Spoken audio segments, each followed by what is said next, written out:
जिनको मौत आ रही है, जिनको बहुत ज्यादा टफ लग रहा है, मत करो भाई। देखो दो ही रास्ते, या तो करोगे या तो नहीं करोगे, है ना।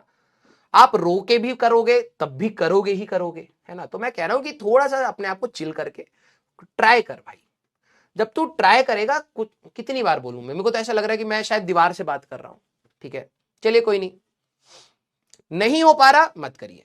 आपने ड्रॉप लिया था ये सोच के कि आप शायद परफेक्ट इंसान बन जाएंगे, तो आई थिंक वो आपको देखना पड़ेगा आप किस तरीके से बनेंगे। लेकिन मेरे हिसाब से आपने ड्रॉप लिया था इंप्रूवमेंट के लिए, जो आपने चीजें पहले नहीं प्रैक्टिस करी थी उस पर प्रैक्टिस करने के लिए, कुछ चीजें नई सीखने के लिए। आई थिंक इसके लिए आपने शायद ड्रॉप लिया था, है ना। अब जिनको है कि नहीं सर मैंने ड्रॉप लिया था कि मैं एक भी सवाल नहीं छोड़ूंगा, सारे सवाल मैं कर लूंगा, सब मुझे समझ आ जाएगा, तो आई थिंक आप आइडियलिस्टिक सिचुएशन में चल रहे हैं, उसमें मैं आपकी ज्यादा मदद नहीं कर पाऊंगा। आप लोगों ने बहुत मेहनत करी है, ठीक है। मैं मानता हूं कमियां हमेशा रहती हैं, इस बार भी कमियां होंगी, ठीक है। आप अपना 11th एंड 12th याद करिए बेटा, यही आपका कंटेंट था। शायद आपने अगर उस समय थोड़ी सी एफर्ट्स डाले होते तो आज थोड़ा सा बेटर लग रहा होता, ठीक है।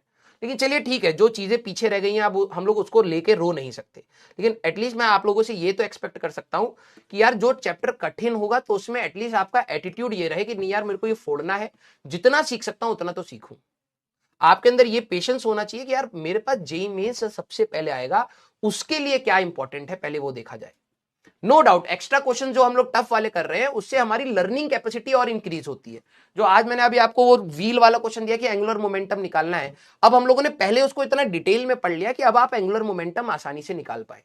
ऐसी एंगुलर मोमेंटम के कुछ कठिन सवाल जब करोगे तब आपको कुछ चीजें और आसान लगने लगेंगी। स्टार्टिंग में जब आप पहली बार पढ़ोगे तो कठिन ही लगेगा बेटा। तो मेहनत कर लेता है उसको आसान लगना स्टार्ट होता है। मैं वही आपको समझाने के तरीके से बता रहा हूं, ठीक है। कैसे आपको समझाऊं, जब आपकी जर्नी खत्म होगी ना, ठीक है, आप में से कई सारे बच्चे शायद खुश होंगे विद सिलेक्शन, शायद कुछ नहीं होंगे, विद रिग्रेट होंगे कि यार मैंने ये कर लिया होता। मैं आपको बता रहा हूं मिनिमम सेट जरूर करिए। मिनिमम सेट होता है क्लास को, जो मैं चीज बोल रहा हूं उस चीज को आप भले एक बार और सवाल लगा लीजिए, बिलीव मी इसी सवालों को एक बार और लगा लीजिए, क्योंकि हम लोग वही सवाल लेके आते हैं जो बहुत रिपीटेटिव होते हैं, जो बहुत बार पूछे जा रहे हैं, ठीक है। आप इसी को एक बार और लगा लीजिए और इतना करके चुपचाप दुनिया को आगे भागने दीजिए, दौड़ने दीजिए। आप आराम से उतना कर मिनिमम सेट जरूर लगाइए।